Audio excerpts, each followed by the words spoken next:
welcome Mr. Coates, Ms. Craig. If you could introduce yourselves to members of the public, that would be great. Good morning, Mayor Helps, members of council. Chris Coates, I'm the city clerk, and with me is Shannon Craig, a policy analyst from Legislative Services. And we're here to present council a further report on proposed regulations for medical marijuana-related businesses. This is the third time for this issue before council. And so this, in part, is to inform you of the second round of public engagement that took place earlier this year. As background, council is aware that significant increases in these types of businesses has occurred since 2014. There's now approximately 35 businesses operating within the city, 32 of which are storefront retailers of medical marijuana. Some of these businesses are and have been having some impacts in the community that have created some concerns for both the public, the city, as well as Victoria Police. The federal government has recently announced that they will be introducing legislation in the spring of 2017 to legalize marijuana. Changes to the federal regime is expected by the end, the medical marijuana regime, is expected by the end of August this year. In May of 2015, going back quite a ways, council gave initial direction to consult with the public and related businesses to bring forward some issues for council's consideration about proposed bylaw amendments aimed at mitigating impacts in the community, as well as concerns associated with the ongoing operation of these types of businesses. As well, a proposed education and enforcement strategy was directed. The Phase 1 consultation collected some feedback, and the surveys indicated some strong support for a regulatory scheme, including things such as age restrictions, security measures, signage, advertising restrictions, odor control, and that sort of thing, as well as the number and location of businesses in the city. This also encompassed a best practices review, and proposed regulations were presented initially to council in November of last year. At that time, council gave staff direction to communicate those regulations and invite feedback online and at an engagement event. So that was the second phase of the consultation, and the focus there was to collect feedback from the broader community on the proposed regulations. There were over 1,400 online surveys completed and approximately 250 or more attendees at an open house town hall meeting in council chambers in February. Generally speaking, the engagement participants were supportive of the proposed regulatory approach. And at this point, we're going to, I'm going to turn this over to Ms. Craig, and she's going to just sort of highlight for council and the public the proposed regulatory scheme that's being brought forward for council's consideration. I would note that this presentation, part of the presentation will be quite brief. The staff report on council's agenda goes into strong detail about specific regulations and some analysis about all of those. So I'll let Ms. Craig move forward with the regulations that staff are proposing for council to consider.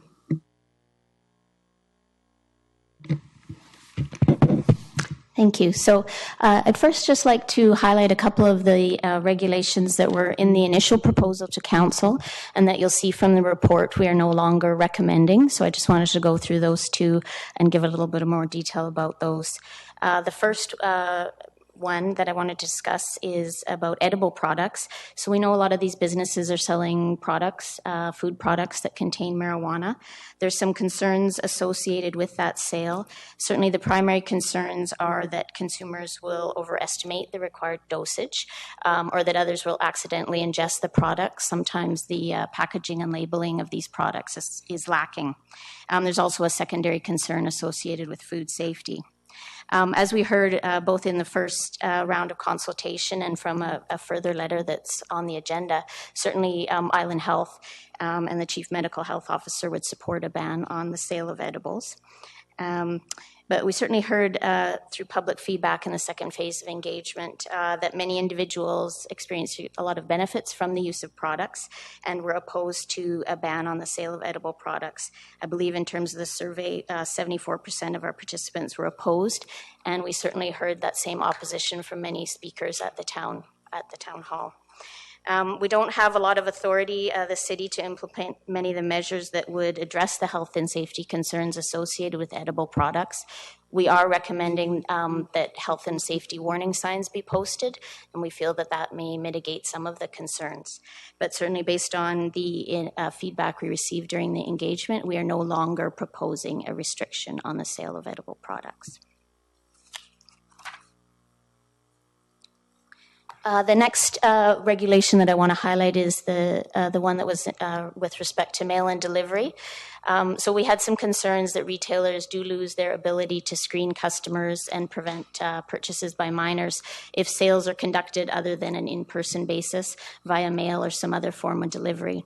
Again, we clearly heard from survey respondents and town hall speakers that there are benefits associated with mail-in delivery of product, especially for those that are unable to attend at a storefront retailer.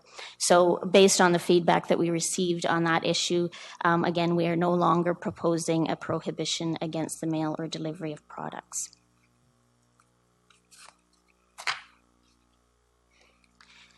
I wanted to touch briefly on what we're proposing in terms of the zoning regulations, because I know that's one of the regulations that will have, a significant impact on our retailers, and it's probably one that you have some questions about. So certainly, storefront retailers aren't currently a defined use under our zoning regulation bylaw, because the sale of marijuana at storefronts is illegal under federal laws. So again, in keeping with feedback that we heard from a majority of engagement participants, we are recommending an amendment to the zoning regulation bylaw that would prohibit storefront retailers in any zone of the city unless expressly permitted. What would accompany that amendment to the zoning regulation bylaw would be a rezoning policy that would help guide council decisions on rezoning applications.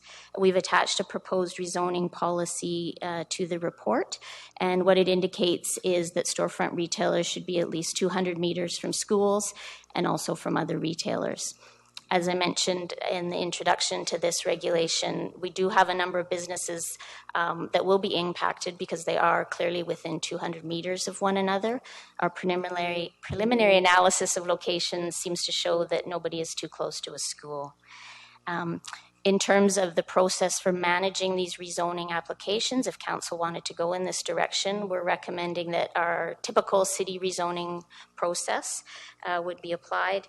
That would mean there would be community meetings hosted by the appropriate community association land use committee on every application, and a public hearing before council on each application.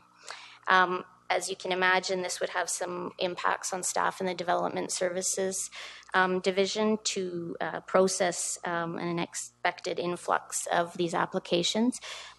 What we're recommending in the report is that if council wants to go in this direction, we would certainly report back with more details about those resourcing impacts. So I'll just quickly run through the remainder of the regulations. Most of the remaining regulations that we're recommending were things that we were proposing in our initial plan. So a restriction on opening hours, so recommending that storefront retailers aren't open for business between 8 p.m. and 7 a.m. We're also recommending that the premises of a retailer can only be used for the sale of medical marijuana and accessory uses. Our intention here isn't to restrict related activities. If you're selling marijuana, you can sell paraphernalia, you can provide advice about the use of marijuana.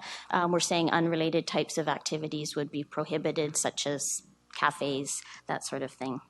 Also a recommendation that businesses can't advertise or promote the use of marijuana to a minor. And as I mentioned earlier, a requirement that retailers post health and safety warning signs on the premises. And the last one highlighted on this slide is a prohibition against the consumption of marijuana on the premises. While during the town hall meeting, we certainly heard from some individuals that they perceive some benefits with the ability to consume marijuana on the premises of businesses. We certainly feel there's a number of concerns in that regard, not least of which is people becoming impaired and then leaving a business. So we are recommending no consumption of marijuana on the premises, and this would apply both to businesses selling marijuana as well as standalone businesses. And you'll see in the recommendations themselves that part of the amendments to the zoning regulation bylaw would deal with those types of standalone businesses. And moving on with more of the business regulations that are recommended, that an air filtration system has to be installed and maintained. Also recommending that businesses have to submit a number of items as part of their initial business license application and on each renewal. That would be a security plan, police information checks for the applicants and on-site managers. We'd need to see proof of a security alarm contract and also proof of ownership or otherwise of legal possession of the premises. In terms of other security measures that have to be implemented while the business is open to the public, we're recommending that at least 2 employees have to be on duty at all times when the business is open, and that windows can't be fully blocked. And sort of our final regulation in terms of security measures, businesses also have to have monitored video surveillance cameras, security and fire alarm systems, and when the business isn't in operation, the valuables have to be removed from the premises or locked in a safe.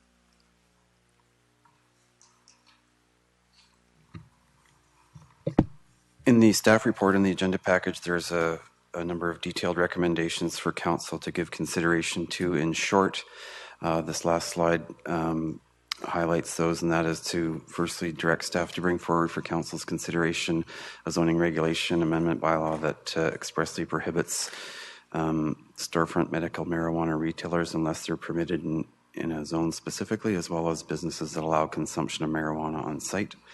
Second, to direct staff to bring forward for council's consideration medical marijuana-related business regulation bylaw incorporating the approved regulations. Thirdly, to direct staff to bring forward for council's consideration proposed amendments to the ticket bylaw that would establish penalties and fines for the regulations that council would impose. And lastly, to direct staff to provide further details on the additional staff resource requirements in both the Sustainable Planning and Community Development Department as well as bylaw and licensing services. And that's in particular once council's policy decisions have been confirmed and considered so that the full impact of staffing implications can be provided. And Okay, thank you very much, Council. I'm going to run the table for people who have questions.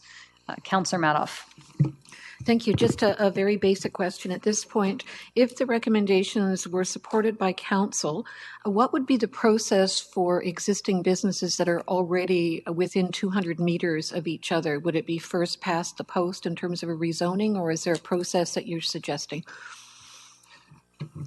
Through Mayor Helps, the short answer to the question is it essentially would be the race to the swift. The staff report does contain a secondary alternative, which is to give consideration to all applications. At one instance, the recommendation is to not support that approach. And so it would simply come down to a matter of individual consideration of individual applications based on the specific circumstances. Thank you. Councillor Coleman. Thank you. Whole bunch of questions, but some of them just need to steep for a bit, I suspect. First of all, a question on advertising. How do you differentiate advertising from safety information warnings? Because you've got 2 different types of signage, one of which you want up, but you don't want to advertise. So that's advertising the negative or the concern side. So how did we come to that split? I think we anticipate that the health and safety warning signs would be signs that could be viewed inside the premises. I think when we're speaking of restrictions on advertising, that would be stuff that could be viewed outside of the premises. Okay, and I know that Councillor Alto and I had this discussion earlier, so I will share her part of the question. But how do you, if there's advertising, how do you figure out who it's being targeted to? Because it would be fair to say no advertising, but to then say no advertising to a specific class of potential viewers is very difficult to enforce. And certainly there would be an element of discretion there. I think it would be very hard for us to craft a bylaw that would possibly outline all the possible ways in which advertising could be directed to a minor. But just to provide you with a simple example, when we had 420, I saw the store across the street had a big sign that advertised face painting. And to me, I thought, face painting, this seems like something targeted to minors. So there would be some discretion there, but I think it's anything that either the content of the message, the form of the message was somehow appealing to a younger audience. But absolutely, we won't be able to prescribe everything that would be a violation of that. There would obviously be some judgment and discretion involved. Thank you for that. Having spent 16 years as a marketer, I'm not sure how you can differentiate the messaging fairly. So I think that is discretion and perhaps common sense. But I will defer at the moment. I may have some other questions that I wish to ask. Thank you. Yeah, and this isn't your one and only opportunity. I just said questions, and I saw all hands go up, so I thought that way I don't have to keep track. I can just look across the table. Councillor Thornton-Joe. Thank you. I have quite a few questions, and some of them may have been covered in previous discussions, but I just need clarity. Can we differentiate between, in a business license, between a nonprofit, sort of for like a compassion club that has a charity number, to a for-profit business? Through my helps, I think the short answer to that question is yes, and that there are ways to draw distinctions between different types or different classifications of businesses under a specific, more broad category. And so, again, and I think with one of the issues raised by Councillor Coleman too is a bit of the devil in the details here with that there's proposed regulations that would ultimately come forward in bylaw amendments that would enable sort of the real fulsome discussion on some of the specifics there. But I think certainly there is in other municipalities. I believe the City of Vancouver draws a distinction between not-for-profits versus for-profits. Thank you. Thank you for that, because I think that piece is going to be important. Consumption, to not have consumption in the facility, which I understand, but how do we balance the fact then, so you can't use in these location. However, we recognize that a majority of our citizens are rentals, which means that you may not be able to use in your residence. But also, so if I can't use there, and if I can't use in my apartment, I'm going to go to a park or in Centennial Square, and currently the bylaws have not kept up with that, in which case then it's not illegal. So are you not impacting more people by this than, like, so people that won't use or don't use marijuana than those that do? So you're hurting the ones that don't and hurting the ones that do instead of. Yeah, I mean, we certainly heard at the town hall meeting that there are some people that currently benefit from an on-site consumption room at one of our retailers. Having said that, the vast majority of our retailers do not allow on-site consumption. So there's obviously a number of customers that are finding ways to consume in another location. I think the other thing to keep in mind is, I know various methods of consumption have various benefits, but certainly smoking isn't the only option. So if someone's living somewhere where smoking isn't appropriate, perhaps they could use another method of consumption. Great, sir. Sorry, Mr. Coates, I think, wanted to add something to that. Thank you, Mayor Helps. Just to follow up to that, with the uncertainty around what the federal government is going to do in relation to marijuana and medical marijuana, the staff report does make note of the fact that depending on council's considerations and subsequent decision-making on these issues, those federal schemes could certainly impact the regulations that the city might choose to implement, and would certainly probably, if nothing else, cause a bit of a reanalysis of what regulations the city might choose to implement. And so thinking about that in terms of the usage in public spaces. So currently the CRD's clean air bylaw does not apply to marijuana because of the legitimacy or lack thereof of the product. And so that regulatory regime can cause a number of other changes. So I think it's one of these things that we'd have to have a look at how that goes. But in a more parochial sense, the issue right now would be that there would be, if the regulations recommended were imposed, consumption would have to be done off-site. That certainly can promote the use in other areas that aren't currently regulated for the use of marijuana. Okay, Thank you. You still have the floor. okay, thank you. No minors, so I support that, but how does it work in liquor stores?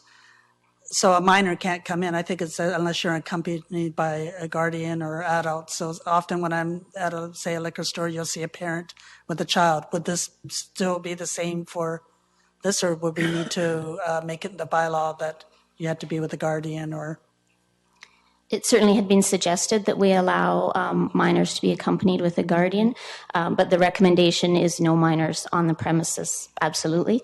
We realize that may have some impacts.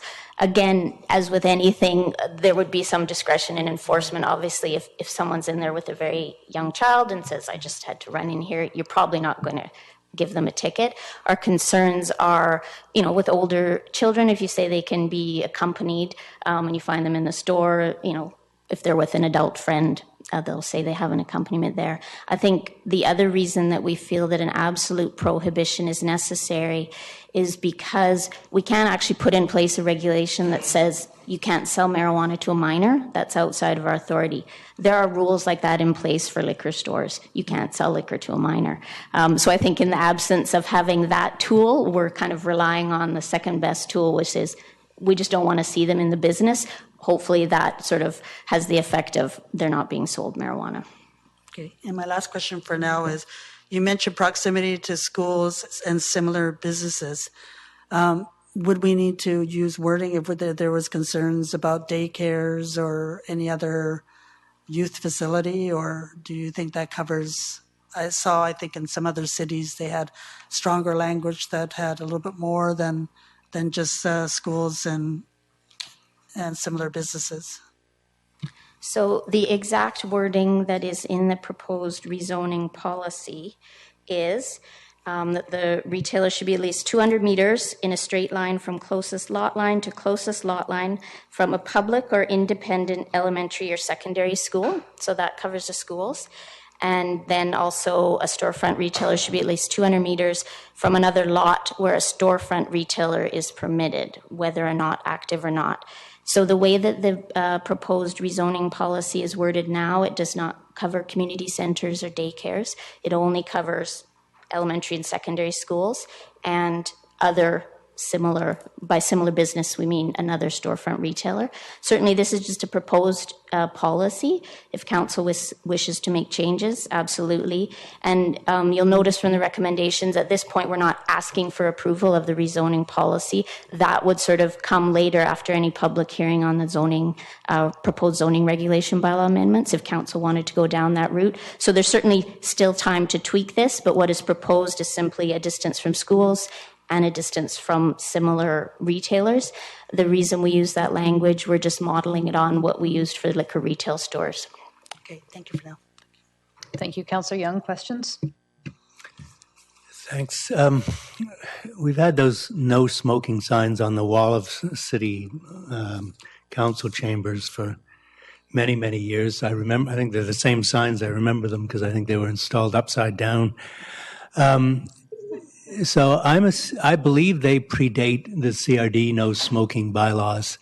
And from what you said, it sounds as if anybody can light up in here now because the CRD smoking bylaws, you've said, apply only to cigarettes. And I assume ours probably did too, although I haven't read them, which means either you can smoke in here as long as it's marijuana, or we have to basically impose fines and regulations and arrests or whatever, and then people have to go to court and convince the judge that because it was marijuana and not tobacco, they were allowed to do it.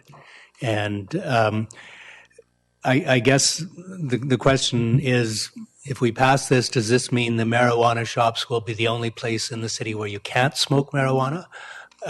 And so I confess, have a little difficulty with the interpretation that says that our bylaws only apply to tobacco, and I guess I would welcome any advice on how that apparent loophole could be closed. Recognizing obviously that we are in this odd situation where we have two sets of people making laws, the courts and the legislature, and it kind of is difficult for the public to know who to listen to. I guess more seriously, I have two concerns, or two questions. Number one is the medical advice that we have been given on eating marijuana is fairly explicit. All of the various things we've done with regard to safe consumption sites, needle exchanges, and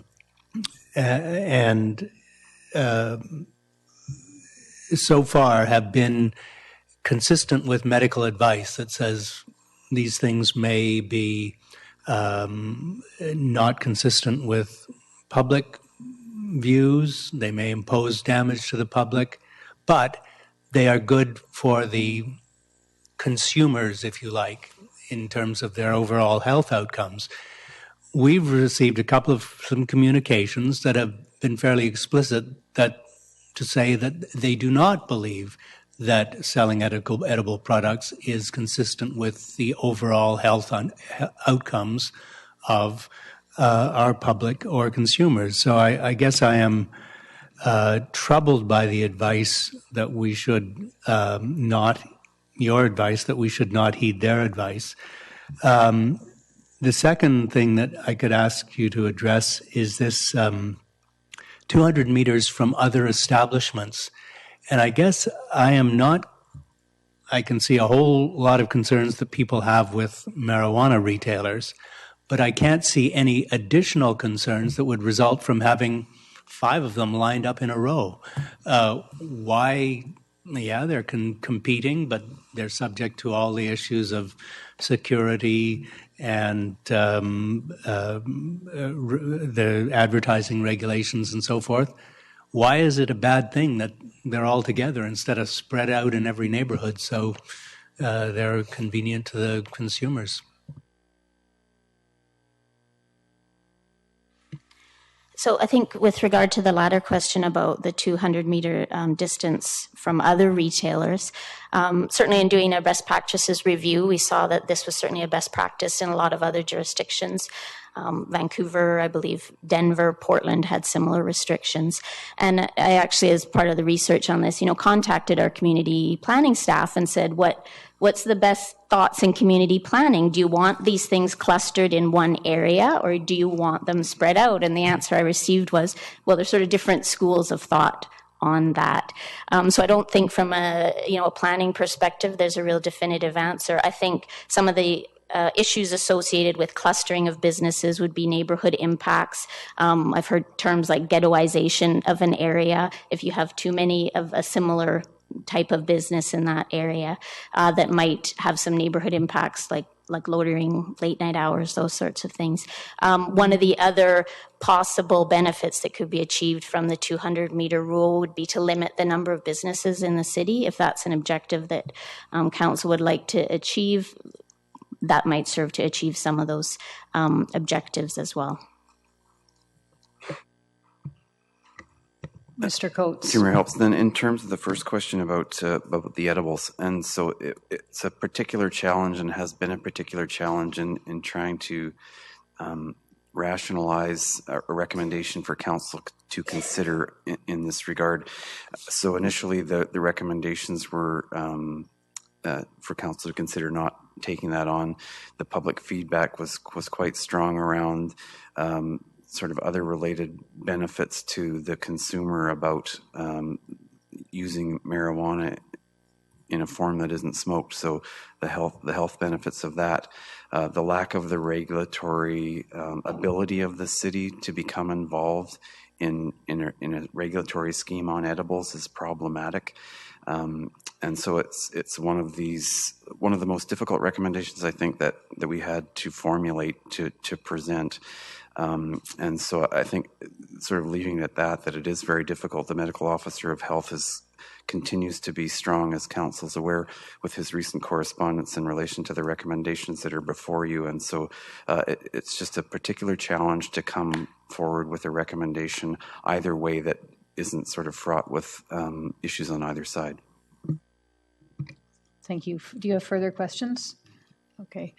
I have a significant comment and potential path forward with regards to edibles, but it's not a question. My question, so I'll leave it. My question is this prohibition of other businesses on site other than related uses. And I remember we had a presentation at the town hall meeting from a young man. I don't remember which dispensary he was with, and they also provide other health services. And I don't remember if it was acupuncture or some other thing, but kind of wrapped into this health and wellness. So would that be allowed or prohibited under this proposal? I get that you're trying to, it sounds like we're trying to prohibit kind of cafes and recreational use, but are other kind of related health and wellness activities, would they be, or could they be allowed? I think generally, no. If it's a other type of business that would, cater to minors, or typically minors would be able to enter. So, health services, medical clinic, I think those would be prohibited as not accessory related uses under the proposed regulations.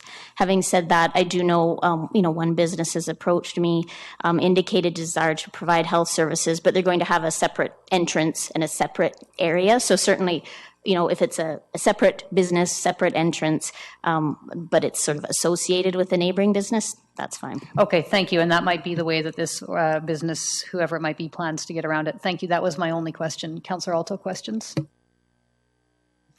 Actually, I have a process question first. I think I understood you correctly, but just clarify. If there are specific amendments, let's call them, to the actual regulations that were in the staff report listed under Section 2, you don't want those today. You just want us to comment on their substance, and then when you come back, you'll actually reflect those comments. Is that right? Through my helps, I think that there's another opportunity, because the regulations that are brought forward for council to consider here are fairly broad and probably do need to be fleshed out a little bit further. But certainly there's an opportunity and an expectation that if council wishes to make specific comments on any of those regulations today, that's certainly an opportunity as well. Okay. So I do have some questions, but I'll leave my comment. And specifically, I was going to make an amendment actually to the advertising piece, but I'll save that piece as a comment. A couple of questions. So when you're looking at 1B that's on your screen there, and it says one of the prohibitions is allowing consumption on site. In the previous preamble, it says, unless expressly permitted. Does that imply that an individual business could apply for an exemption to allow consumption on site? And that we would consider that one by one?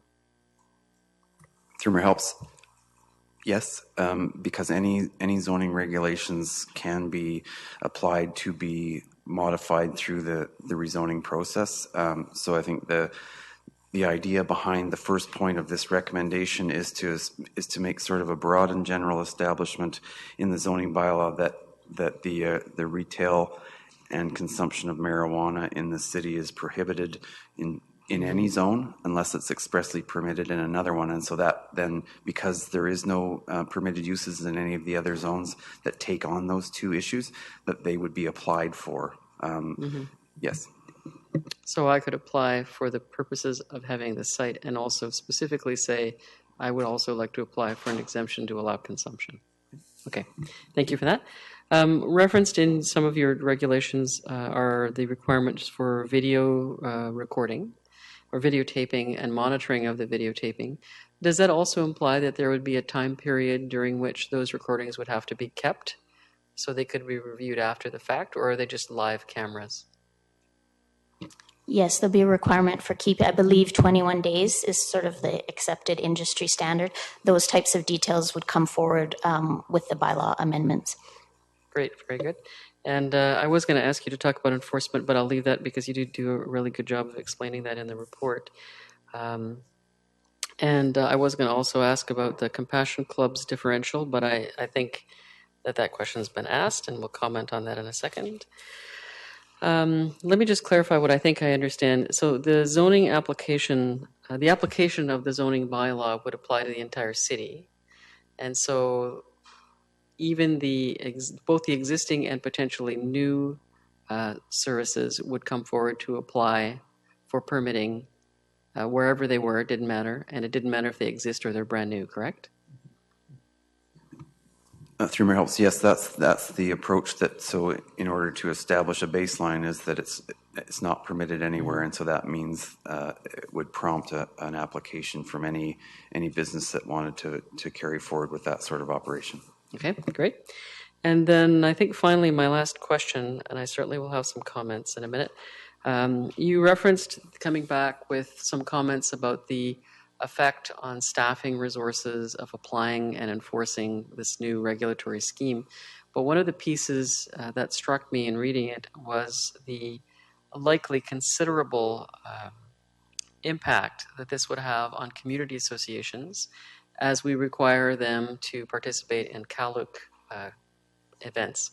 And I think that it was fair to say, looking at the mapping, that a significant and disproportionate amount of that resourcing and challenge would fall to the Downtown Residents Association. So as you consider the resource impacts on city staff, I wonder if you have or could give any thoughts to the potential need to provide some resourcing for community associations, particularly for the DRA, because the preponderance of the existing locations certainly appear to be in the downtown core. Is that something you've given any thought to? Through Mayor Helps, I think the direct answer to that is likely not, but certainly in the broader context, and Director Tinney might be able to elaborate a little better on that from his department's perspective. But 30 applications or more is a significant number, and it has quite an ability to really spike and skew the sort of standard number of applications that the city sees. So I think the resource implications throughout are going to be hampered and severely impacted. There's a processing time expected with all of these, and so the potential to log jam at a pinch point is certainly going to be there, and it's not a question of being able to expand the resource capacity, I suppose, of the associations, because they are sort of what they are generally, and so it is a complicated process in the event that there was a sudden spike in numbers, because I think it is quite unconventional. Yeah, I thank you for that answer. I think that is, I'll make some comments on that when time comes for comments. And actually, I think those were all the questions that haven't yet been asked. Thank you. Okay, thank you. I have Councillor Loveday and then Councillor Lucas with questions. Thank you for the very thorough report. I've got a number of questions here. First one is looking at the cost of the business licenses. It's still projected at $4,000 to $5,000, and I wonder if you could break that down a little bit. I want to make sure it seems like if all of these businesses are applying for rezonings, that will be a tremendous amount of staff time as well as enforcement. And so is that $5,000 still considered to be cost recovery? Through my helps, this is one of the biggest challenges, to try to attach value to something that we're not really quite clear on what that looks like. So there are two ingredients here that I think are important to distinguish between. One is the application process, which in and of itself can look to achieve cost recovery. For the for the process of going through the rezoning applications, and so that's quite distinct from the business license piece. And so on the business license side, which is where the $4,000 to $5,000 estimate comes from, this is a number that that was developed through sort of the best and highest level of analysis that staff could take at the time without, sort of a clear indicator on what that really looks like. So essentially from pillar to post, from the beginning of the business license application process through to enforcement for this group of businesses en masse. And that includes a city staff time, enforcement, components, including both bylaw services and VIC-PD. So it is all encompassing as it can be. But in order to really determine what cost recovery is all about, it really does have to have an analysis after the first year to see what the mark looks like at that point, because there would be quantifiable costs to identify. Thanks. And looking at the 200 meters from schools specifically, I was at the North Park Neighborhood Association last night, and they brought up, the idea of 200 meters to playgrounds, and wondering if that was considered. It certainly was, because we did hear from some participants in engagement that they were concerned about playgrounds. As I said earlier, we were basing the rezoning policy on what we have currently for liquor retail stores as sort of an expression of our own community standards in terms of keeping something like alcohol away from minors, and that does not reference playgrounds. I guess the other consideration is I would generally think that playgrounds would attract a younger group of minors. I think we're more concerned about schools, specifically high schools, as that might be the older group of teens that might be more likely to be harms if they were exposed to minor. Okay. And looking at the enforcement side of things, and if we get to a place where there are, for example, in North Park, there are a number of dispensaries that are currently within 200 meters of each other. And so what I'm hearing is that it would be almost a race. Is that in a way? And is there a way to consider how their operations have been to date in terms of, have they been good neighbors? Have they been trying to follow the rules that are currently in place and generally fitting in and integrating into the neighborhood as a upstanding part of it? It's a bit difficult to sort of forecast exactly what that would look like. Certainly, I think that the public input opportunities would be a test of whether or not there's issues that have been created by a particular operation over the course of time. And so with the standard city processes being anticipated, which is the Community Association Land Use Committee meetings, that would probably serve as the sort of strongest grassroots ability to try to identify that. I think one of the problems that exist is that currently none of these businesses are licensed by the city, and so there isn't a lot of or any kind of formality around any sort of ongoing reporting. And so there may well be complaints that are launched, but certainly they're not in great numbers. So there isn't a lot to sort of base any kind of consideration on with some solid feedback through a standard sort of past practice operational perspective. And so I think that's what challenges this a little bit. And sorry, Ms. Craig wanted to add something as well. Yeah, I just thought I'd add, just as a caution, certainly when we're considering rezoning, that is something a permitted use would attach to a location rather than an individual. So I think in reviewing rezoning applications, if we go down this route, council will have to be cognizant that that approval will attach to that location, and you may get a new operator in. So that might not be the best avenue for sort of dealing with individual operators. Certainly through business licensing, we have much better ability to deal with problem individuals in terms of, because we issue licenses to individuals. Right. And looking at the time lag, like working back,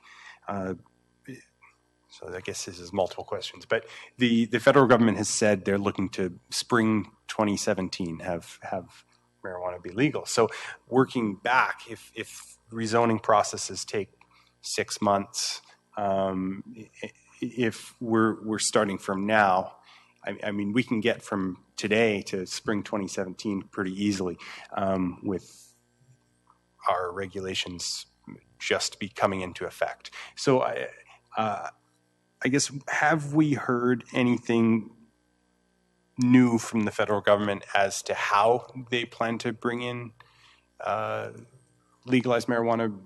For example, if they just decide that it has to go in liquor stores, that is most of what we're doing will be moot. But if they're selling it, sort of more of a free market type of way, then these regulations most of them will be able to stay in effect. So have we heard anything new? Through my help sense, so unfortunately, no, there isn't a lot of direction or clarity on what the federal government's decision making is going to look like, and so that there just isn't much to base that on.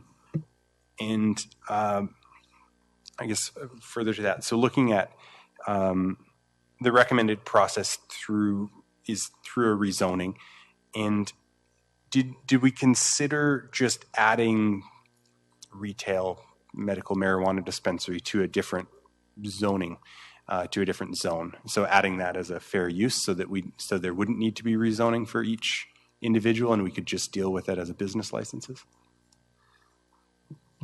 That certainly is an option that's available to council. I believe in the first report we brought back in November, we had sort of outlined a number of ways in which council could address any concerns they would have about business locations. So I believe that is the approach, say, that Vancouver used. They just added marijuana sales as a permitted use in specific commercial zones. So that certainly is an option to council.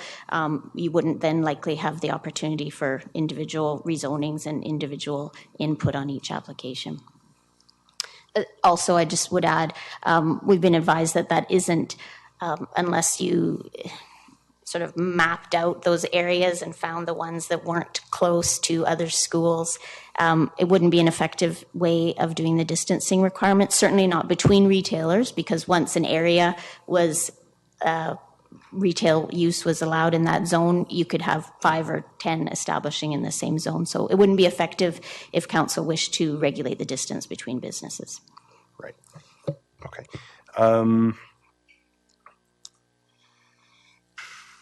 And a question regarding the nonprofits. So we have, it seems to me there's a difference between nonprofits and compassion clubs, and there's a number of dispensaries, I believe, that are nonprofit organizations, but perhaps their board members are being paid quite well. Perhaps it's just a way to not need a business license, but it's different than the compassion clubs that have been operating for decades with very little problem in our city. So I'm wondering how would we define that, the difference between a compassion club and a nonprofit? Well, and I think that hits at the difficulty that we face. Certainly, when we brought the proposed regulations to this committee, we heard that there was some desire to distinguish between compassion clubs and other businesses. We just haven't really been able to identify some sort of distinguishing feature that would allow us to specifically say compassion club is something very different as opposed to another retailer. And the concern is this: if you can't clearly distinguish them, then everyone will find their way to make themselves be a compassion club. And presumably the intent in having a distinction is either to relax some of the regulations for compassion clubs or have a cheaper business license fee for compassion clubs. So certainly, we'd have to work out what distinction needed to be made and what would flow from that. But the problem is, if we can't clearly distinguish them, if there's advantage to being a compassion club, every business will find a way to say that they're a compassion club. Okay. And I think last question for now is looking at, I do believe that a lot of the dispensaries have really tried to fit into the neighborhood and positively contribute. I've heard that other dispensaries in other locations have connections to crime, organized crime, that sort of thing. So how would, if when we're looking at rezoning and we're looking at giving out business licenses, how do we make sure that we are only giving rezonings to the ones that are legitimately distributing medical marijuana in a way that's benefiting the patients that need it? Through your helps.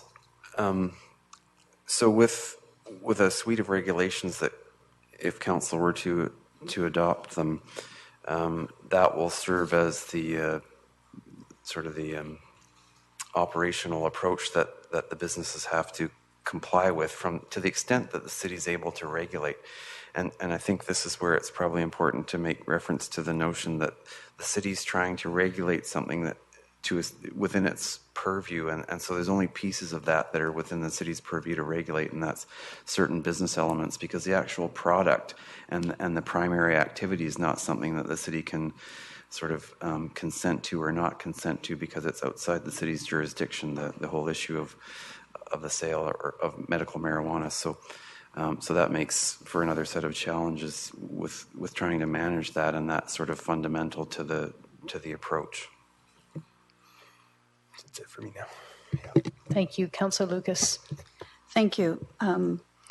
So many of these regulations that are put forward, as you've mentioned, are very similar to running a licensed retail store or a liquor store.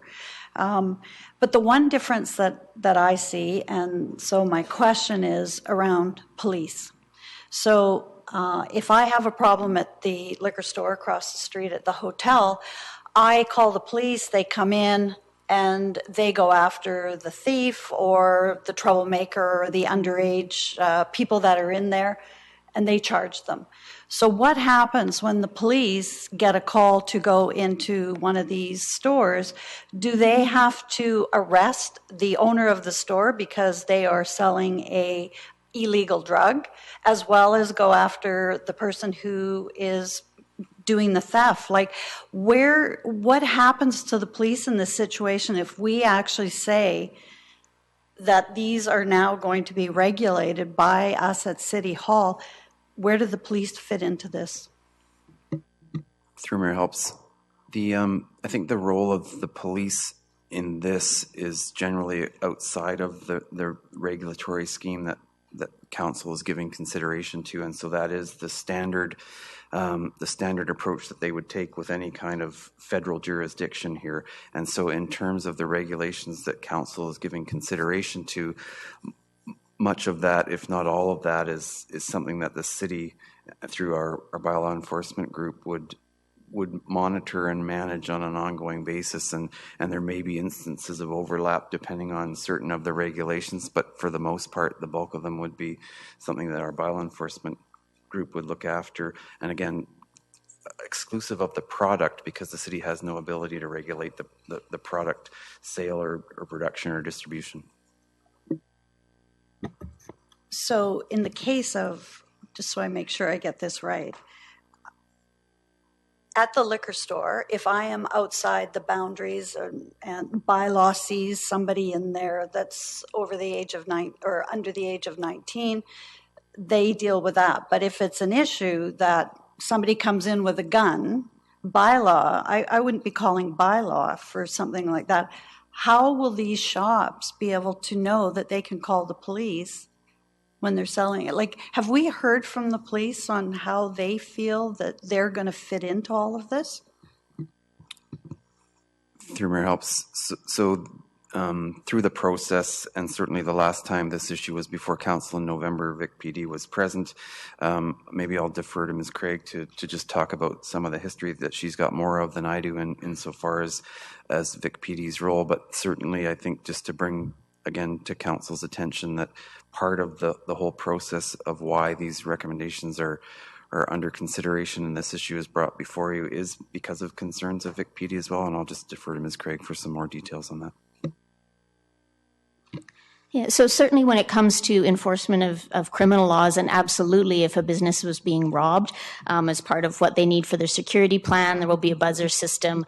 The alarm company would contact the police who would attend, and police have attended in the past when they've had incidents of this business. So absolutely a bylaw officer would not get involved if there was sort of a criminal complaint that there was a theft or a robbery or something like that. But certainly, as Mr. Coates said, in terms of our business regulations, in terms of, under the age of 19 or advertising or not having the warning signs on the premises, we would definitely see those as things that our city bylaw enforcement officers would look to. I think with regard to the actual sale of marijuana, which we know is illegal, I don't want to put words in the police's mouth, but certainly we've heard from them before that they prioritize their enforcement. So certainly if they hear about sales to minors, organized crime involvement, they will look into and investigate and take action there as well. Thank you. I have some questions that have arisen from the questions of my colleagues, but I think in the interest of moving forward, if someone wants to put their recommendations on the table, we can discuss, ask questions, and then at a certain point. The reason I'm hesitating, Council, about a lunch break is we have an open council meeting after this meeting, and we have the Native Friendship Centre who needs to make a presentation to us. We gave them a time estimate. They've gone away and will be coming back, so I'm trying to accommodate their needs as well as our needs to eat. So having said that, if we could just keep going for a little while longer, everyone's nodding, maybe we could even dispense with this item before we take a lunch break. So I will look to someone to put some recommendations on the table or something on the table for our discussion. Thank you. Staff recommendations moved by Councillor Alto, seconded by Councillor Thornton-Joe. I'll go to the mover and the seconder to speak, and then I won't run the table because sometimes people don't have anything to say until someone else says something, so I'll keep a speaker's list. Councillor Alto, Councillor Thornton-Joe, and then Councillor Coleman. Generally speaking, I think staff's done an awesome job trying to put something together in an extremely difficult situation.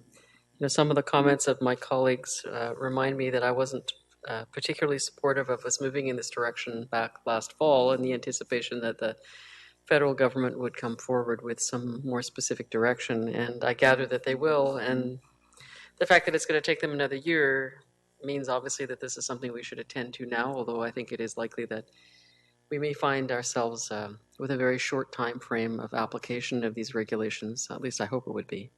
That being said, there are just a few things on which I'd like to comment. I am particularly firm on my notion that there should be no advertising at all. And were we in a position where we're making amendments and we had the list of the pieces of the regulatory sections, I would have made that amendment, but perhaps I'll just make that comment for the utility of staff. I don't think that this particular product should be treated much differently than the rules we have currently for tobacco. So if we're going to try and go down that thorny road, if we don't want to advertise to kids, I think we have to just cut the line and say we don't advertise at all. That's just my thought on that. In particular, in addition, I do think that although it's going to be extremely difficult, that we have to find a way to incorporate compassion clubs in a different way than we would incorporate certainly for-profit businesses. And I take the point of my colleague, even perhaps those who could be not for profit but are different from compassion clubs. And I know that's a huge challenge for you. I'm not sure I have any sage advice to offer you on how to do that, but I do think that there's precedent in history for at least a few organizations in the city who have long-standing histories, who I'm sure we could find a way to discover aspects of their service that could distinguish them from others. So that for me is a very important piece to say as well. I think that we do have to turn our attention to the issue of the resources for the residents associations who will be dealing with CALUC if we go down this road. And I think in particular, not just with the resource issue, but we have to provide them with some very specific and detailed instructions on what are allowable considerations. So those CALUC meetings do not turn into free-for-alls, and where they have instructions to say, when we're doing this CALUC review of this particular application, the issues on which we are allowed to consider are, and then they list them out so that they have some help in being able to provide order for that process. If we're going to require them to do that, we need to help them. and we need to help them make it efficient and useful. In addition, I guess I would just say that I really appreciate the fact that we are reconsidering the two previous recommendations on prohibiting edibles and prohibiting delivery and mail order. I know the edibles piece is still a controversial one because of all of the completely legitimate issues around quality and regulation and whatnot. But I do think that, for me anyway, compelling arguments were made during our public engagement that is an alternative way of ingesting this product, which needs to remain on the table for those people who are unable to use any other ways of consuming it. And on the delivery and mail order piece, I think that there were very persuasive comments for me around the folks who were simply unable to get to any of these establishments, and so need that assistance as well. I think those are my comments and suggestions, I guess, or requests of staff when they come back. Again, I want to offer you my extreme thanks in trying to wrestle with what is incredibly difficult in the absence of any clear direction from the federal government. And I will offer my sympathy to the fact that you are likely going to be doing this work again in less than a year. And I hope that at that time, much of this will still be relevant. So thank you for that. Okay, thank you. I have the seconder, Councillor Thornton-Joe, and then Councillor Coleman, Councillor Madoff, Councillor Young, Councillor Lucas. So I will be supporting the motion, and I also want to thank staff for the hard work. I'm sure Ms. Craig has learned more about the issue than she ever thought she would have to learn, and I can tell by her responses that she has been definitely doing the work to educate herself and to be able to educate council. So I appreciate that. I think the difficulty is, of course, is we're licensing something that has not caught up where the legalization for federally has gotten, and we know we're headed that way, but it's sort of the timing that's making this a little bit more difficult. And I think for some of the decisions we're making, this is just a start, and I think as the federal legislation changes, I think we'll be back here making some amendments in the future. So I think for those who found some of these were too restrictive, I think this is at least a start for us. And we may see that, the public's fears on some things are not going to be realized. We may find there's new issues that we may need to think about and maybe put in other restrictions. That will be something that time will tell. I like the fact that there may be some opportunity to have exemptions and it will come back to council for certain items for approval. The reason why I brought up the question about the nonprofits and for-profit, I do think that we need to look at whether there's some opportunity for compassion clubs to be looked at in perhaps a different way. One of the questions I did have is profit and nonprofit is also the word, whether we're looking at medicinal marijuana or we're looking at recreational use of marijuana. And when I look at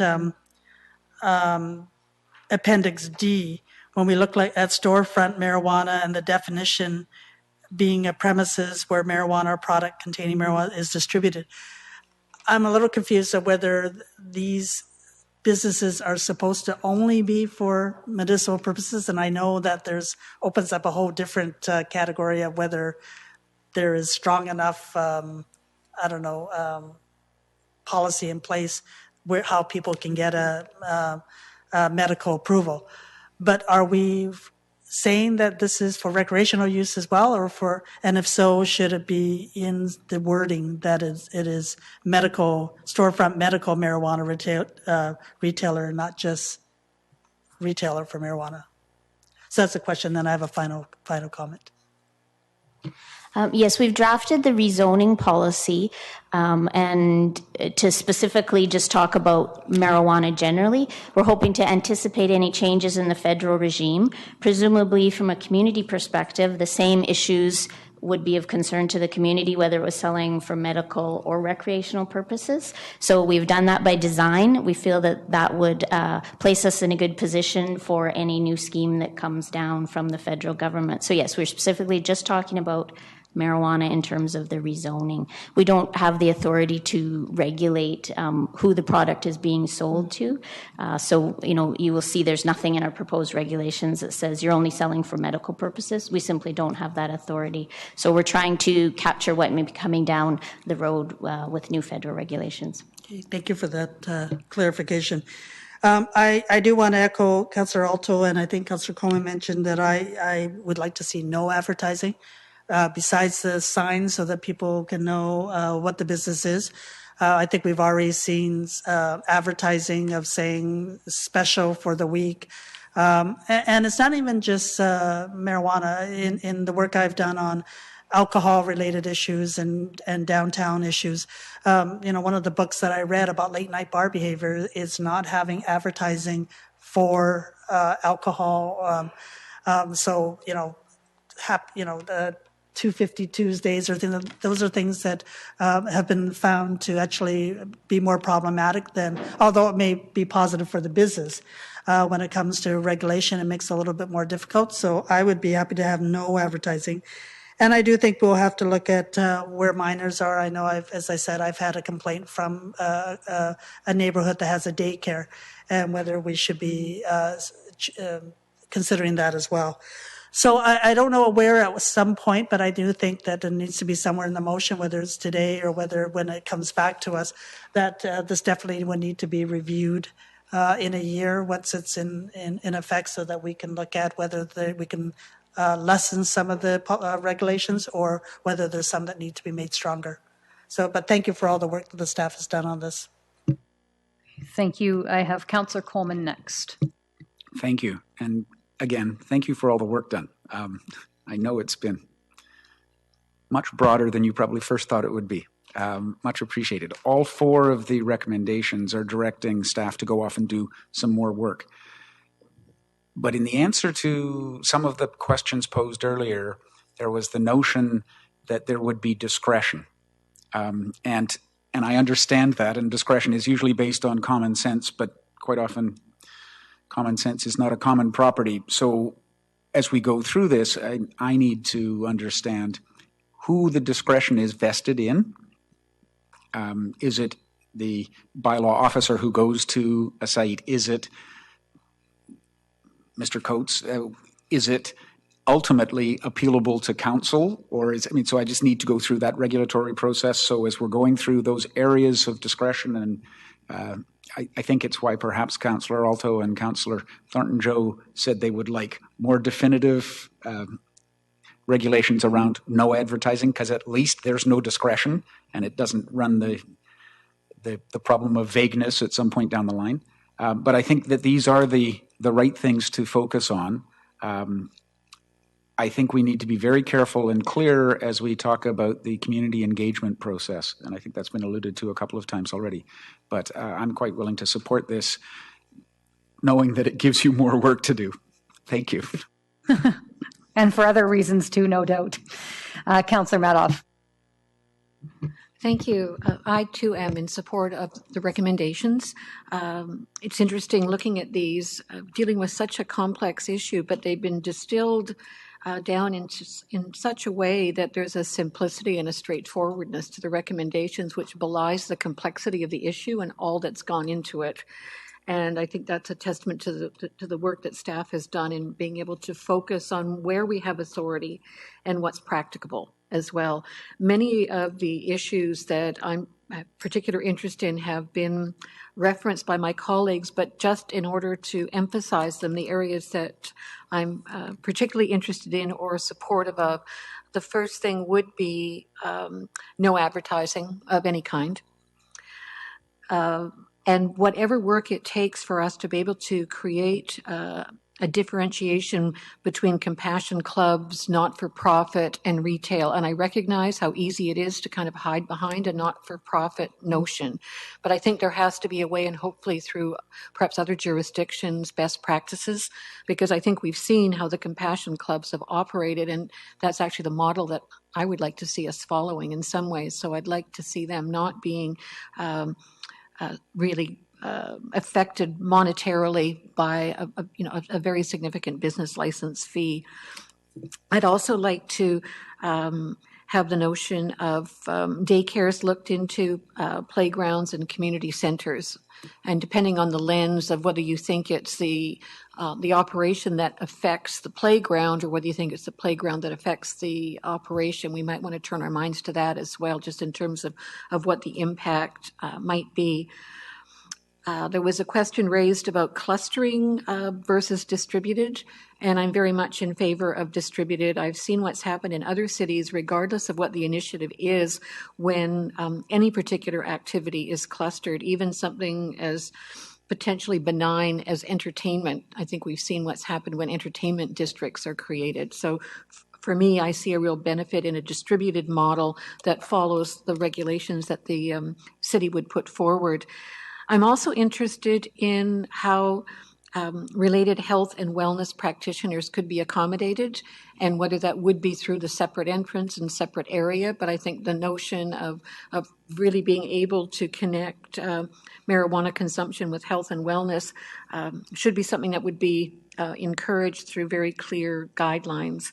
And finally, and perhaps the one I would emphasize the most, is the ability to offer edibles. I don't think it's our role to determine or to deal with the concerns that were communicated to us by the health authorities. I think that's going to come from the federal government in terms of what the strength is, clear labeling and that kind of thing.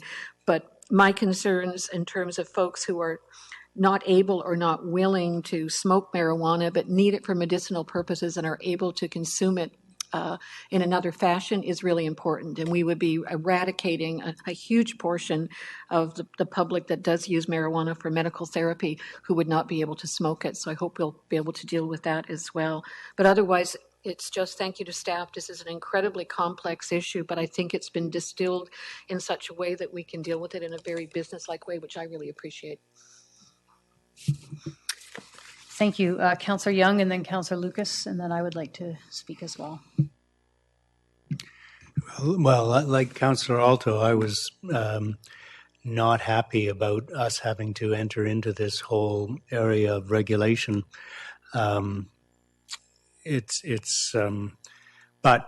we've been forced into it by the situation we're in, which is that the courts are unwilling to enforce current regulation, and now complicated by the fact that we know that legislation will change. That said, I share some of the concerns that my colleagues have expressed, and I believe that before sending this forward, we should provide further guidance to staff on these various issues. Partly because it will determine whether I can support it, but also just to give the public a clear idea of the direction we're going. I would support the prohibition against advertising.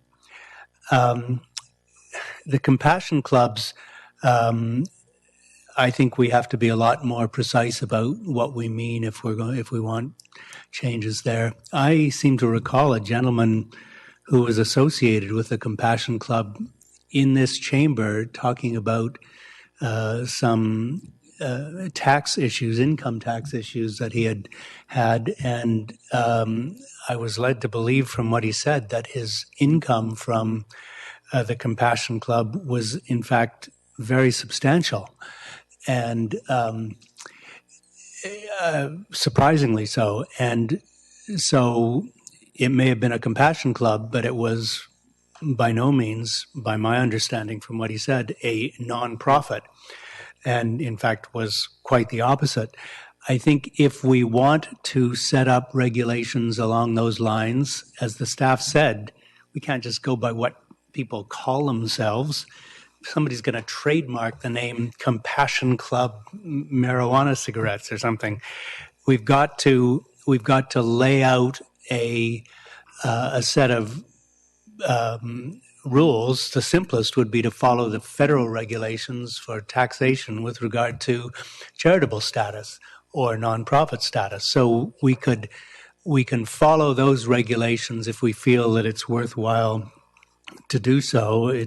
That's not a particular interest of mine, but those for whom it is should certainly think along those lines. I'm not prepared to support the 200-meter prohibition.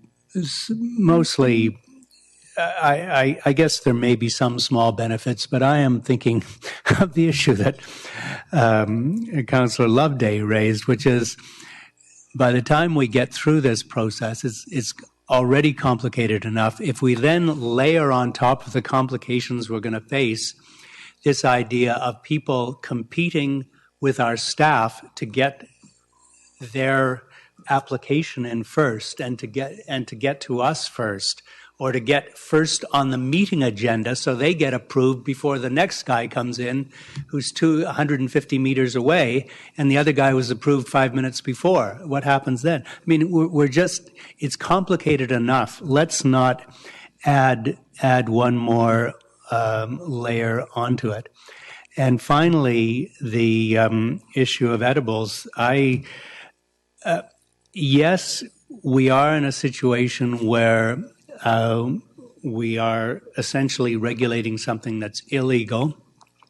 It's illegal because some government has considered it to be harmful.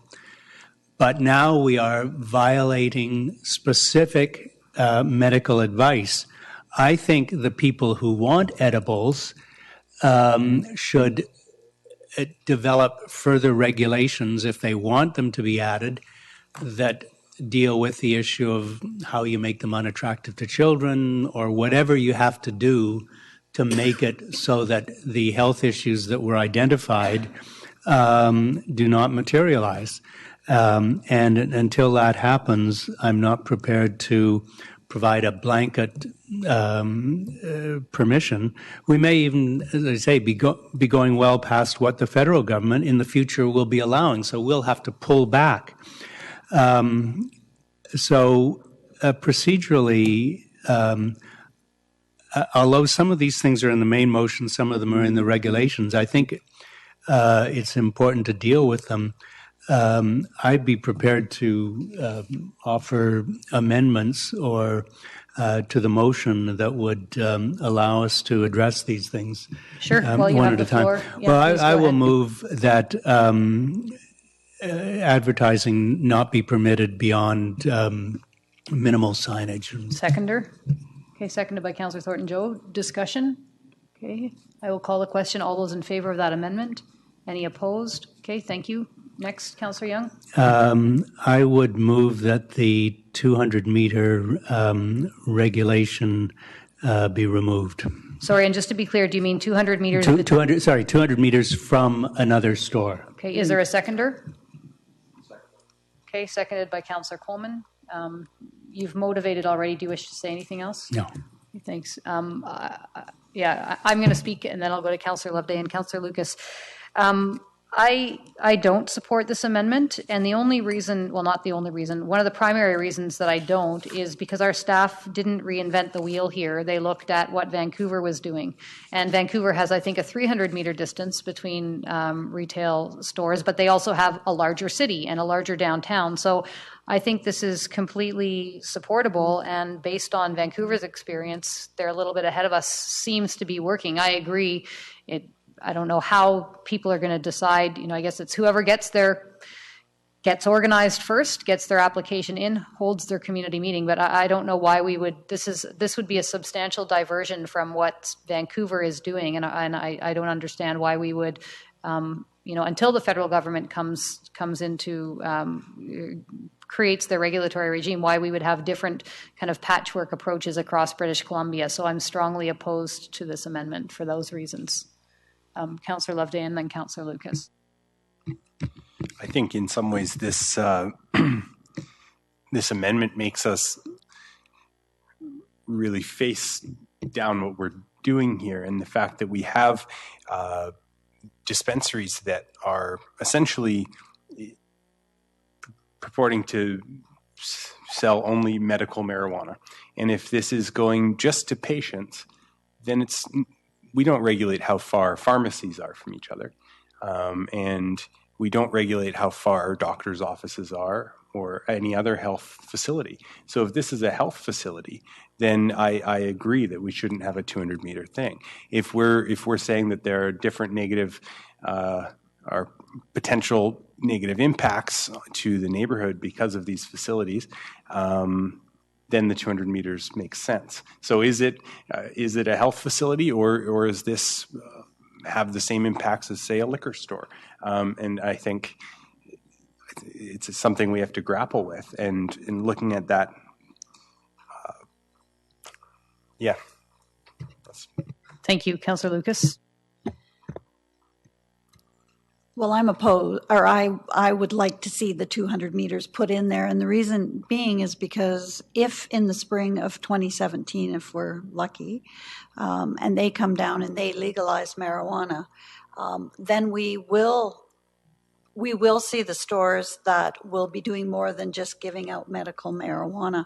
And if we look at the liquor stores, we learned that in 2002 when we all applied, excuse me, when we all applied for licenses, we got too many in the downtown core that was very difficult on resources. So police resources, bylaw resources. And so now we're all grandfathered, and the ones in the downtown core, we can't move, or we go under the new regulations. So it was proven then that we should not be too close to each other due to resources. If as Councillor Loveday says, if it was medical marijuana, that's one thing. But we don't know what's going to happen in the spring of 2017. If they do legalize, then if we have that many stores, we're going to see a draw on resources just like we do with the liquor stores. Further discussion on the amendment? Yes, Councillor Coleman as the seconder. It's an interesting analogy, but when the liquor laws changed to allow private LRSs, there hadn't been a number already in place in the downtown. There were lots of applications. Now we have a number of purveyors in the downtown core. So it's about how do we, I think the motion that was put forward allows people to fairly come forward and say, I'm operating because there is this strange historic anomaly created because a federal court system disagreed with a previous federal government. We've created this. We now have a number of operators in play. Do you want to run the first past the post? Do you make the race available to the first person who gets an application in before a neighborhood meeting? I mean, there's a whole slew of other things that come out of this. So I think this just makes it an opportunity for everybody who's in play now not to have this rather fratricidal battle. I'm still supportive of it. Okay, thank you. May I call, oh yes, question from Councillor Alto and Councillor Loveday. Councillor Coleman just made me think of a question for staff, and that is, when would you anticipate stamping a completed application received? Is it after the CALUC meeting, or is it when they put in their initial paperwork? I'll go to our Director of Planning, Mr. Tinney.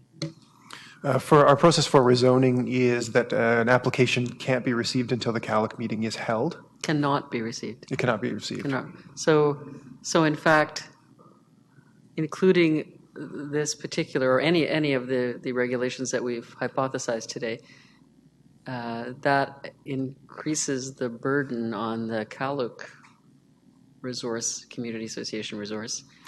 Then they'll be in a position where they're going to need to respond to what I suspect are a number of, quote, urgent requests to hold a CALUC meeting. So whatever regulations we put in, including this one, just adds to that burden. Potentially, though, I think the details of how we specifically suss these out and resource them, both in terms of the CALUC process as well as internally, would be part of what staff would come back to council with, right. And that may include how we address some of the issues with the CALUC as well as right. What those timings look like. Mm-hmm. Again, I think it's important for council to understand that the 200-meter buffer.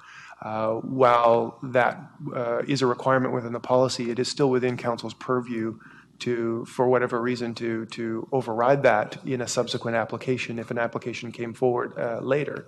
It is within council's purview to do that. And so it would be a guideline that we're meant to go by, but in certain situations that could be overruled. Right, so an exemption could be applied for. And Jen, just to clarify, all of this that we've said today goes to staff, and they're coming back then with a reiteration of what they think they've heard in the more regulatory framework. Is that correct? Yes? Mr. Coates? Yes, so there'd be sets of draft bylaws, so 3 anticipated, the zoning amendment bylaw for the first piece, the business regulation bylaw, and the ticket bylaw that would accompany the business regulation bylaw. And at that time, we still have the capacity to amend. Through Mayor Helps, yes. Yes, thank you. Okay, Councillor Loveday, a question before I call the question on this amendment.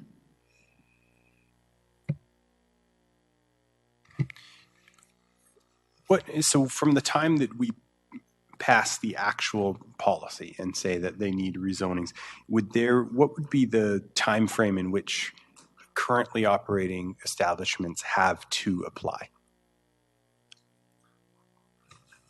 So through Mayor Helps, that would be something that the enforcement side of this will consider, and so council will be asked to give consideration to that overall approach, because just for example, the City of Vancouver is 1 year into their process and just recently have started acting on businesses that haven't brought themselves into compliance with their new regulations, so that's 1 year later. So that is a decision yet for council to make.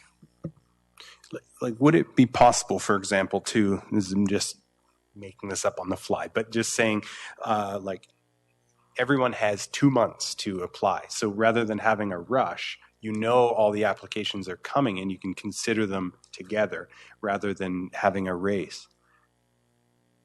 So we're considering on merit rather than Mr. timeline. Tinney? Certainly we can look at that. I think there would naturally be some sort of a phase-in process as well as a process before under which would give some time for these applications to go through the system before enforcement would apply. Obviously, we wouldn't want to be enforcing things while things were still, your application was still being pending. And in terms of the timeline, in terms of how that is approached, whether it's the first person who applies or the first person who gets in front of council, that would have to be determined in terms of part of the process going forward. Within the application in front of you are 2 separate directions for staff on how to process these applications. There is a recommendation. If that recommendation is supported here today, we would come back with a resourcing plan that would also identify some of the more details about the process that we would see this going forward. And when do we expect this to come, if this is passed now, when would this come back in front of us?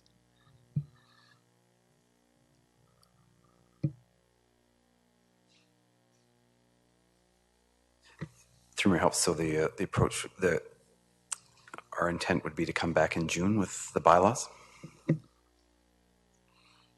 Okay, and one more question. So looking at the 200 meters, so if in North Park, for example, we have, there's lots within 200 meters of each other, and so we would still, if this policy was created, they can still all apply for rezonings. It's just when it comes to us, it may not be recommended by staff because it's outside of the rezoning, outside of our policy. Mr. Tinney? That's correct. So we would not recommend it. That doesn't fetter council's decision-making ability in terms of the actual rezoning. It just would not be in compliance with the policy. And how would we have an eye on what else is coming?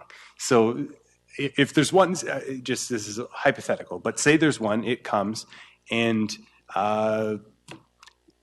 maybe police have told us in camera that it's run by organized crime, but they're operating. I mean, this is all hypothetical. It hasn't happened, just for anyone who's listening. But if there was something like that, and then we knew there was another one coming, that was within 200 meters, but they've been a good neighbor, how would we deal with that? How would we know that was coming so we could factor that in? I'm reticent to answer sort of hypotheticals of that sort. But again, Totally I think, fair. I think ultimately each application would come before council. Recommendation would be made by staff based on its compliance with the policy. That said, if there was other information that was germane to that discussion that council felt was important, then council could make some additional decisions based on that. Within the boundary of rezoning processes, council has a wide latitude to consider a number of different considerations, not just what's in the policy. The policy is meant to guide council. Okay, Councillor Lucas indicated she wished to speak. Go ahead. In making it fair for all of the businesses when they do they go to the CALUCs, I guess maybe I'm making this up, but it just, things spurred as these questions come along. What happens if they came back and said, it's against the law, we don't want to do it? How fair would that be to other neighborhoods? Like, are they allowed to make that decision, or are they only allowed on land and the building, and they can't really say anything about what the business is inside? Just curious how the fairness could come into play here with all of the different neighborhoods. Mr. Tinney? And I'm assuming what you mean is in reference to if a CALUC refused to hold a meeting for whatever reason. Right. Certainly within the bounds of the CALUC process, there is an opportunity for council to waive the CALUC process if they so choose. There's also provisions to, I think that's the primary one. There's an opportunity for the council to waive that process in lieu of the public hearing, which would then come later on the rezoning, if for whatever reason the CALUC process was not something that was workable. That's great. Thank you. Okay, Councillor Thornton Joe, and then Councillor Loveday, and again on the 200-meter amendment. Some of the questions triggered something that reminded me of our liquor policy. Is there not something that's not only just 200 meters, but something to do with village centers or not within neighborhoods? Because I think we were trying to protect that they would be in main thoroughfares, not in residential. Is there something in there as well, if I can recall? Ms. Craig? Yes, there is something in the liquor retail store policy, and I can just sort of quote what we have proposed in the proposed rezoning here, which reflects that. So it says a storefront marijuana retailer should be in an established or planned retail location to minimize nuisance to nearby residential neighbors. This may be within a large urban village or town center as identified in the OCP, within a commercial area identified in a neighborhood plan, or in a location zoned for other retail use. So that reflects what you're referring to. Thank you. Back to Councillor Loveday. Yeah, another question for Director Tinney. So when a CALUC receives an application, is there any rules that guide them in terms of planning those CALUC meetings? Like, do they have the discretion to, they do their own agenda planning as far as I know. So if they received 2 applications, could they choose which one they wanted to deal with first, and then therefore it would come to us first and be registered? Through Mayor Helps, there is a wide array of different rules that the CALUCs undertake themselves through their processes. But I think your question sort of presupposes that the establishment of whether or not you're first is whether or not you get your application in first, and that may be the approach we take. We may also take the approach that it is at the time that the application is first in front of council. Obviously, we see a number of applications sometimes that are submitted, and we have follow-up questions that extend the process and take things longer. So we would come back as part of our resourcing plan with a bit of with a sketch out of how we would address some of the concerns that we've heard here tonight in terms of trying to make the process as fair as possible, as well as identifying opportunities to decrease the impact on the CALUC. The flip side to your question is also, if the CALUC received 2 applications at the same time, could they potentially undertake a meeting about both those applications at the same time, which would then decrease the resources on them. There's a couple of different ways to look at this, and I think we would come back with some recommendations specifically on how we would do that. Thank you. And one more question. So this is maybe to Mayor Helps or maybe to Councillor Young. So I'm looking for, I know we're voting on the 200 meter, but what are we actually amending? So we're amending the direction to the staff recommendations. So I guess it could have been more precise wording in the amendment that the 200 meter from another storefront be removed from the regulations. Okay. So because the staff are proposing that we accept these regulations and in principle, and so we're amending something that's not exactly on the table, but it's direction to staff. So too with the advertising.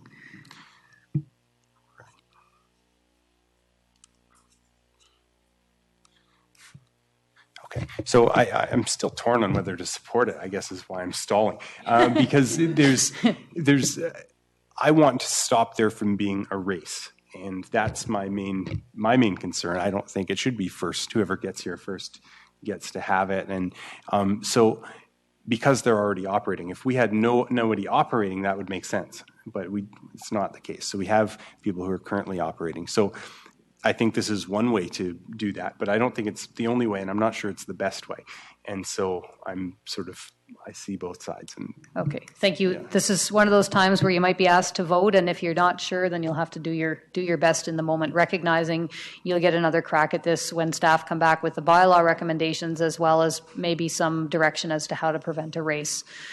So with that, I'm going to call the question. All those in favor of this amendment? 1, 2 in favor, those opposed, 6 opposed, so the amendment fails. Councillor Young still has the floor on the main motion, and then I have Lucas Helps and... try one more on the edibles. That staff prepare amendments to the edible product regulations to address the health impacts identified in the communication from the provincial health officer. And the intention... Is there a seconder? Okay.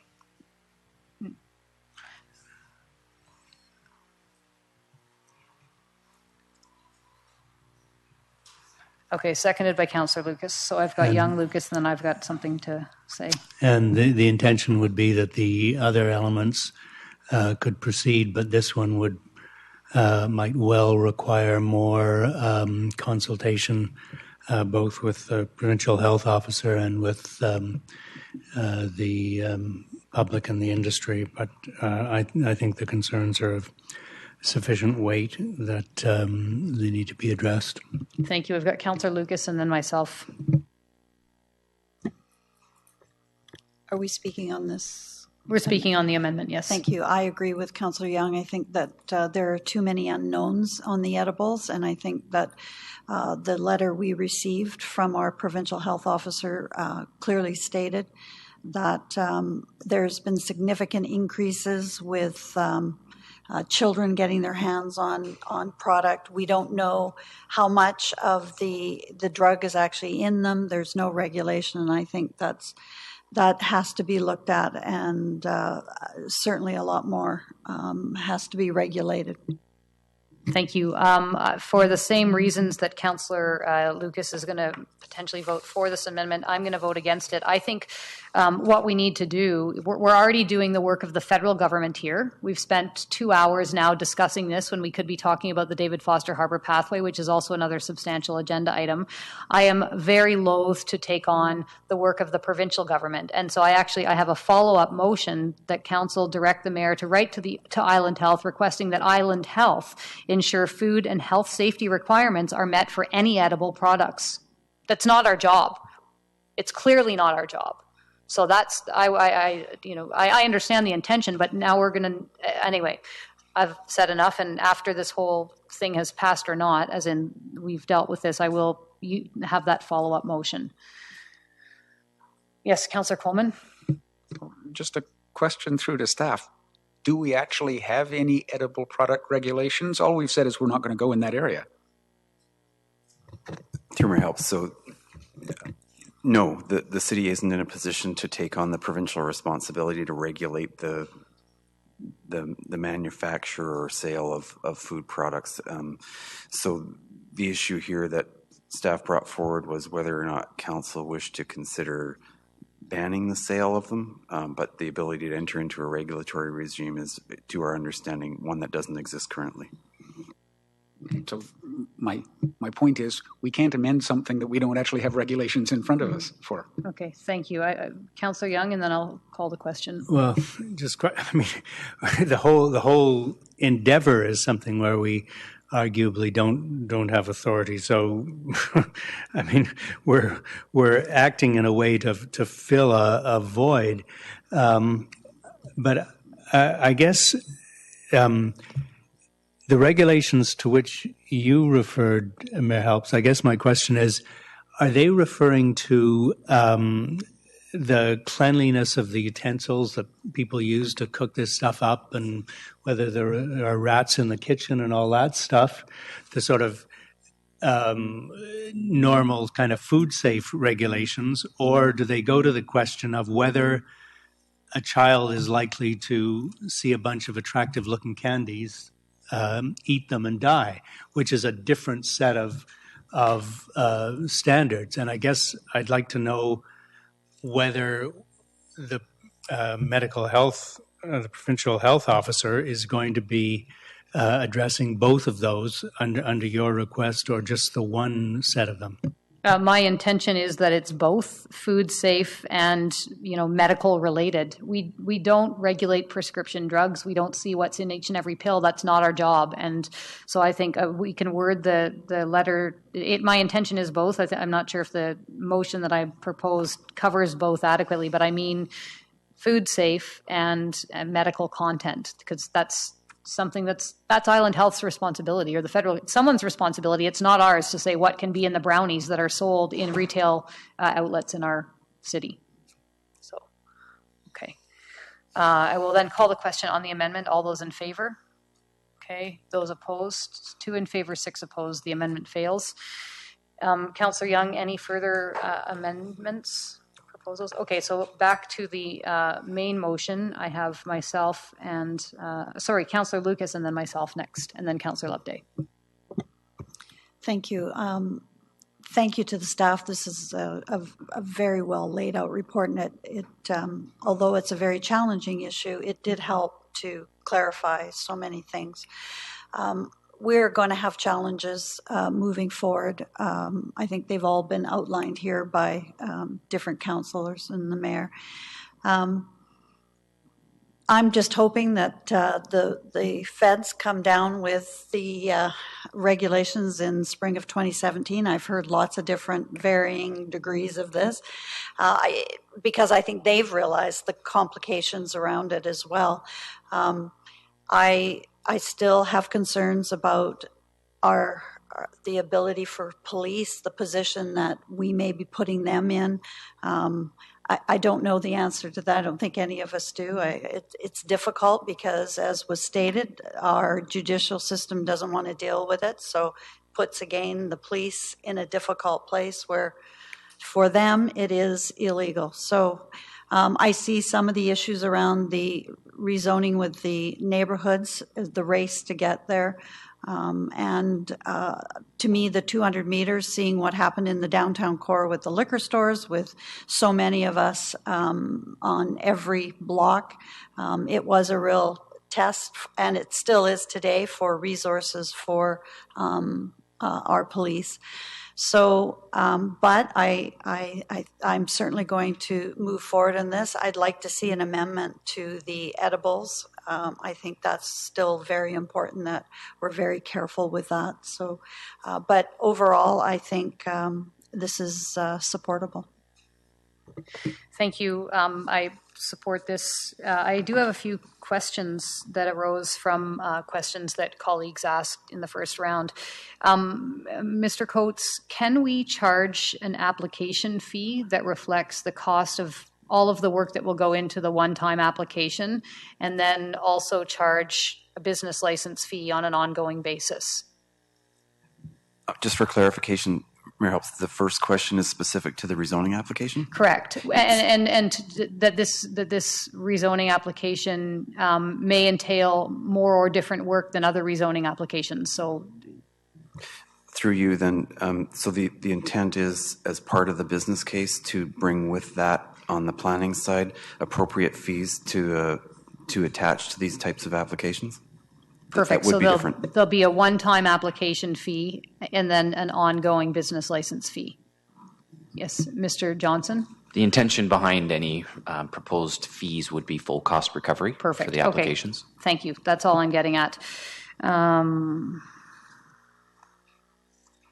thank you. I think that's all.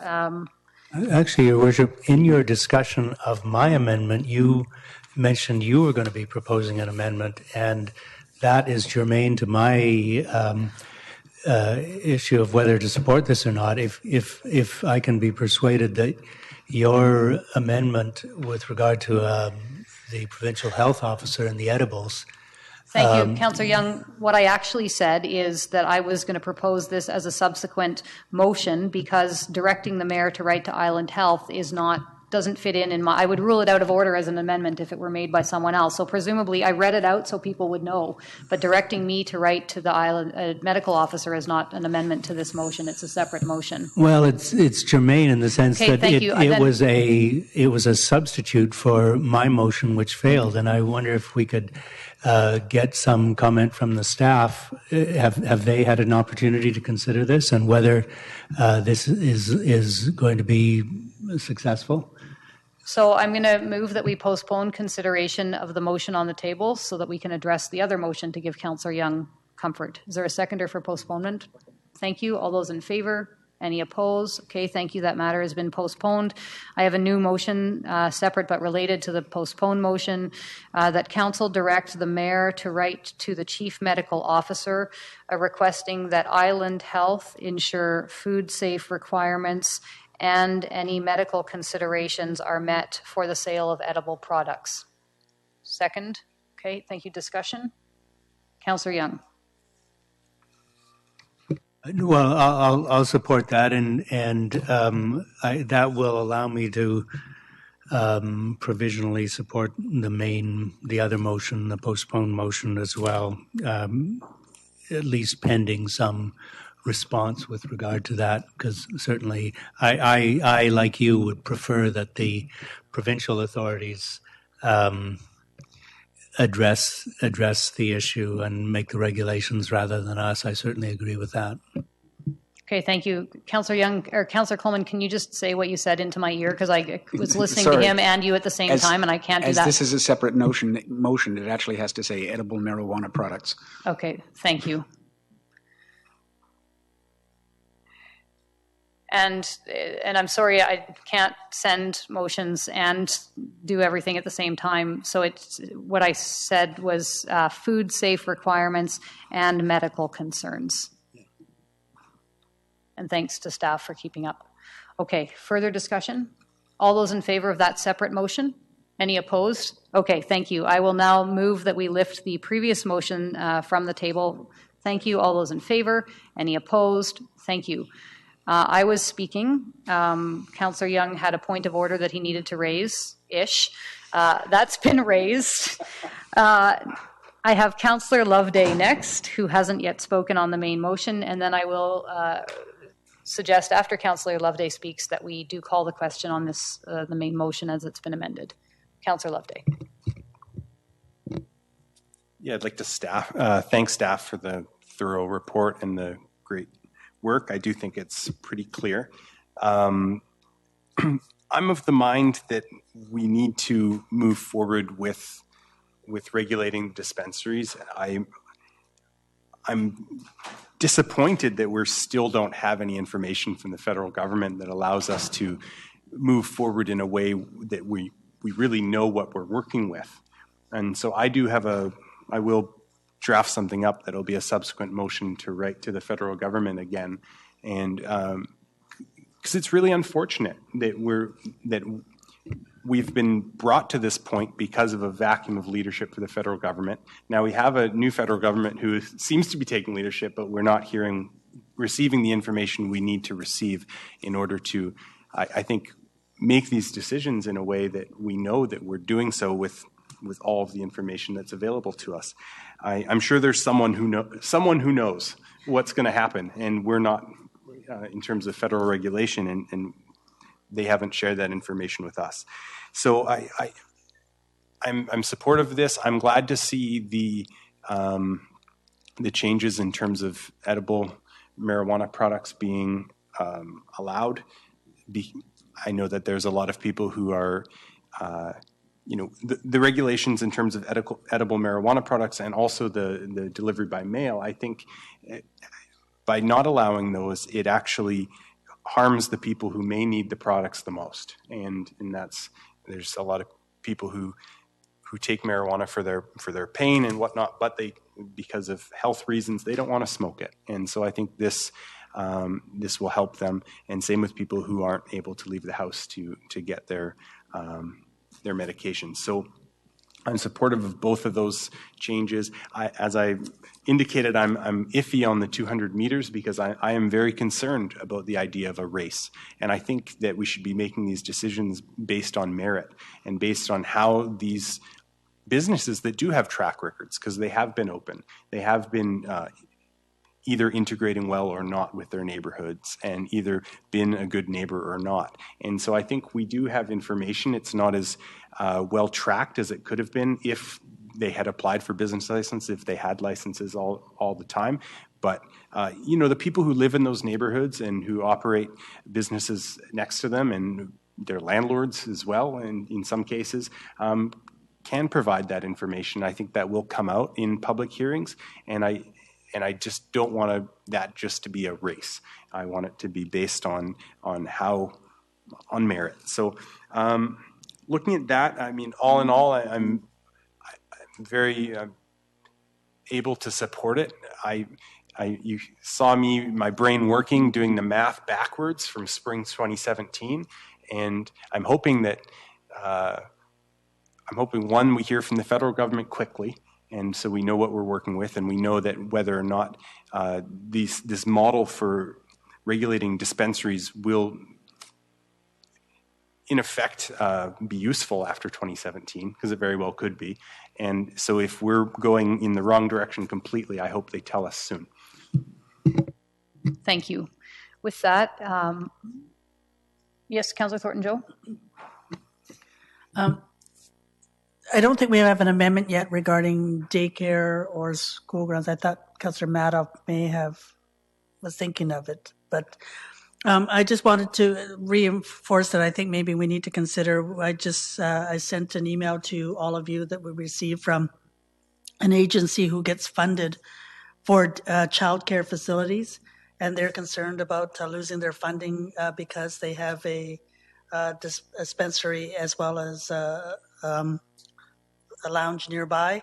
And so, I think if that's the case, if we're finding that people may be losing their funding for issues like childcare, or that's something that's going to be negatively affecting our neighborhood. So I'll test a motion though then to add daycare, and I'm going to add daycare if anyone wants to add any. How about licensed childcare facilities? Sure. Licensed childcare facilities. Okay.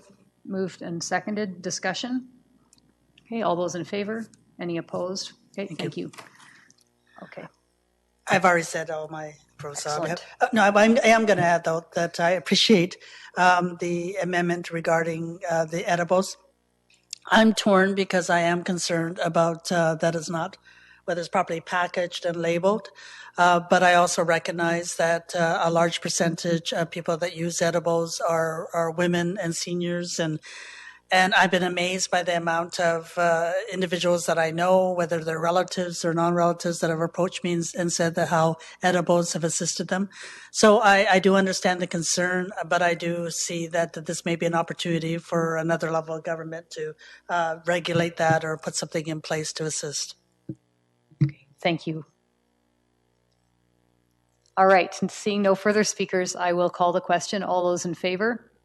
Any opposed? Okay, thank you very much. Council will take a half-hour recess. We'll return at 1:55 to work through the rest of our agenda.